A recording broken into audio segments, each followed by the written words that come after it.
जय हिंद दोस्तों, त्यागी trading tips में आपका स्वागत है। दोस्तों, इस वीडियो के अंदर हम बात करने वाले हैं टोटल 3 शेयर के बारे में। सबसे पहले हम यहां पर बात करेंगे हिंदुस्तान जिंक, जिसके Q1 के रिजल्ट 144% नेट प्रॉफिट के अंदर जंप देखने को मिला है। 144%। आप कहेंगे कोई खास तेज़ी तो देखने को नहीं मिल रही है क्या? पिछले 1 महीने में तेज़ भाग गया है, 6 महीने में भाग गया है, गिरावट है। देखिए, सारा खेल है कि पिछले 1 साल में कितना गिराया भागा।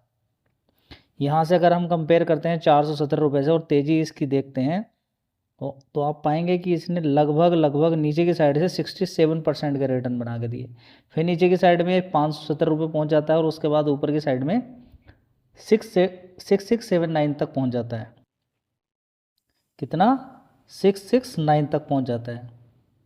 तो इस तरीके से कितना पैसा इसने बना के दे दिया? 36%। मतलब कि जब आपका पैसा बनाने का नंबर आता है, जब आप रिजल्ट्स देखते हैं, उसके बाद उसके अंदर गिरावट शुरू हो जाती है।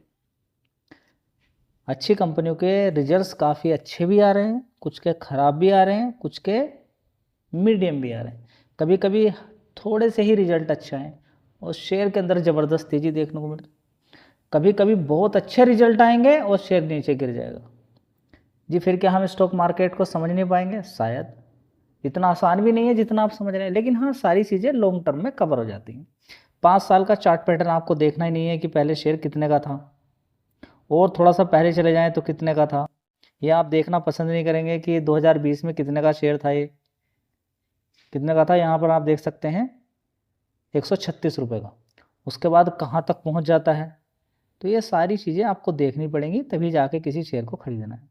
चलिए देख लेते हैं। यहाँ पर 2.25 लाख करोड़ का मार्केट कैप है, तो छोटा मोटा शेयर नहीं है कि आप जाएं और एकदम से ही खरीद लें। तो छोटी कंपनी नहीं है, इसलिए गिरावट हो जाती है जो बड़ी कंपनी होती है अच्छे रिजल्ट आने के बाद भी। यहाँ पर आप देख सकते हैं नेट प्रॉफिट के अंदर, यहाँ पे आप देख सकते हैं कि वन पॉइंट, देखिए यहाँ पर कितना है, 144.81% की तेज़ी यहाँ पर देखने को मिलेगी। 144% के रिटर्न यहाँ पर बना के ले लिए हैं कंपनी ने बड़े शानदार तरीके से। लोगों ने भी बढ़िया पैसा यहाँ पर बनाया है, जिन लोगों ने खरीदे हैं नीचे भी या बड़ी गिरावट पर।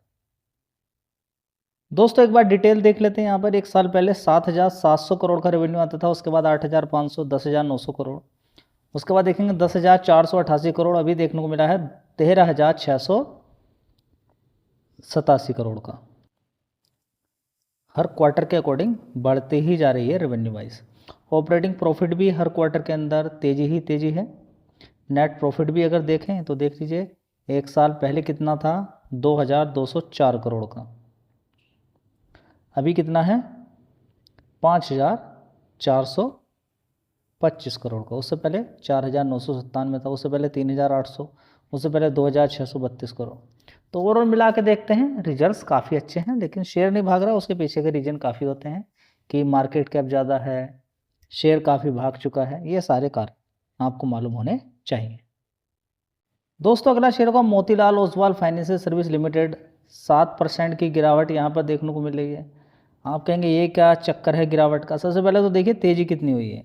इसको कोई देखना पसंद नहीं करता है, सारी चीज़ें बस खरीद लेना है। देखिए अभी अभी में तेज़ी इतनी बनी है, फिर अच्छे रिजल्ट आने का। ये तेज़ी ही पहले इसलिए बन गई क्योंकि रिजल्ट अच्छे आने वाले थे, ठीक है। 53% की तेज़ी बन गई। उसके बाद बड़े बड़े ब्रोकर आ जाते हैं, मैनिपुलेटर आ जाते हैं, जो अलग अलग दिमाग चलाते हैं और आपको मैनिपुलेट करते हैं। उनकी बात सुन लीजिए आप, लेकिन उससे होता कुछ नहीं है, ये ऑलरेडी आपको मालूम है।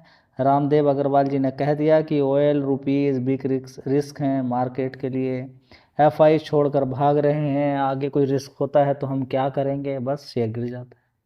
समझ में आता है? गलत बात नहीं है। आप कहेंगे कि एफआई क्यों छोड़कर भाग रहे हैं? टैक्स की वजह से। कौन देगा इतना टैक्स?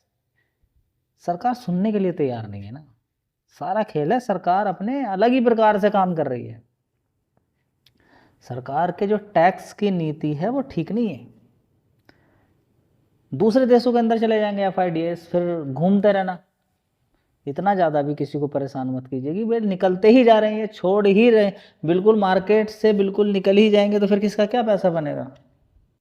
स्टॉक मार्केट में कभी तेज़ी बन भी गई थोड़ी बहुत तो फिर गिरावट शुरू हो जाएगी। तो ज़्यादातर आप देख रहे हैं कि तेज़ी बनने के बाद शेयर ऊपर टिक नहीं पा रहे हैं, नीचे की तरफ फिर गिरावट शुरू हो जाती है। उसके पीछे का कारण यही है कि FIs, ऑयल का संकट, और अभी इंडिया के अंदर भी देखिए आंदोलन चालू है, थोड़ा सा उसका भी असर देखने को मिलता है, उसका भी आउटपुट। देखिए होता क्या है कि किसी भी तरह का इंटरनल, ये मार्केट को पसंद नहीं होता है सारी चीज़ें, इस पर रिएक्शन देखने को मिल जाता है कि आंदोलन किस चीज़ को लेकर आंदोलन, क्या दिक्कत परेशानी है। अभी यहाँ पर ये आंदोलन की वजह से होता क्या कि मार्केट आगे आने वाले टाइम का प्रिडिक्ट करना शुरू कर देता है कि आगे क्या होगा।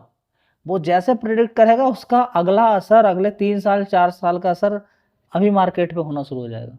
वो निगेटिव भी हो सकता है, अच्छा भी हो सकता है, समझ बात है। चलिए दोस्तों, अगली कंपनी होगी टाटा कंज्यूमर प्रोडक्ट। इस कंपनी के भी रिजल्ट आ चुके हैं। 1092 रुपये का भाव है और 1 साल का चार्ट पैटर्न एक बार देख लीजिए किस तरीके का चार्ट पैटर्न है। देखिए यहाँ पर गिरावट हुई थी अच्छी खासी, 1000 के आसपास तक पहुँचा था शेयर। उसके बाद देखिए ऊपर तक कितना गया, 1271। उसके बाद फिर गिरावट यहाँ पर शुरू हो गई है। लेकिन एक बार आपको 5 साल का चार्ट पैटर्न भी देख लेना है, थोड़ा सा मैक्सिमम भी खोल लेना है कि थोड़े दिन पहले ये शेयर कितने का होता था।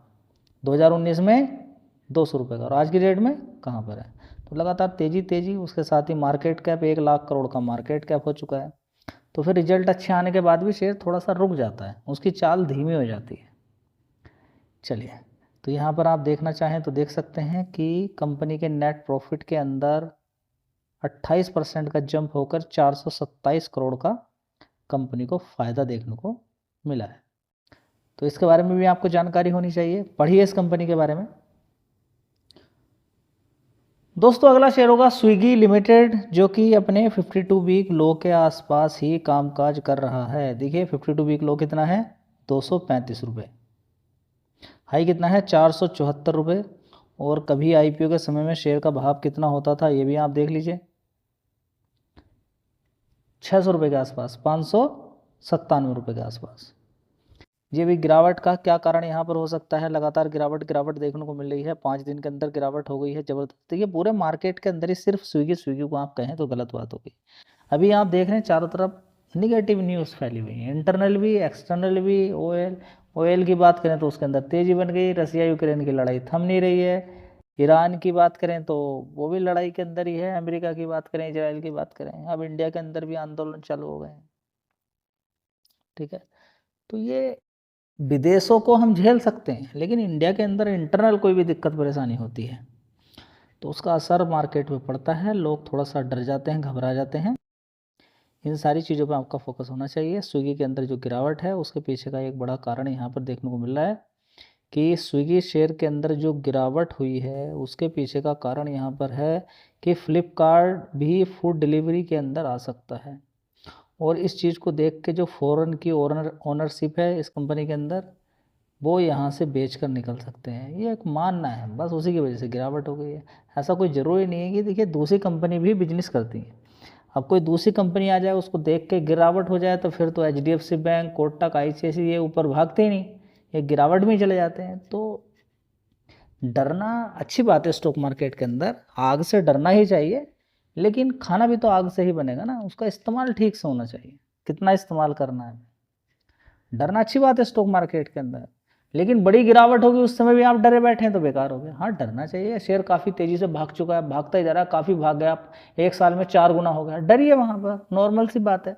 हाँ बहुत ही अच्छी कंपनी है, बहुत कम मार्केट कैप है तो बात एक अलग है, लेकिन फिर भी थोड़ा सोचना चाहिए। तो कुछ शेयर्स थे, यहाँ पे एक जनरल इन्फॉर्मेशन मेरे द्वारा आपके लिए शेयर की गई है ताकि आपका ज्ञान बढ़े। ये बिल्कुल मत समझ लीजिएगा कि मैं आपसे कह रहा हूँ कि खरीद लिए बेच लिए। हाँ इनमें से कोई शेयर आपको अच्छा लगता है उसके बारे में पढ़िए, लिखिए और समझ में आता है तो खरीदिए। धन्यवाद।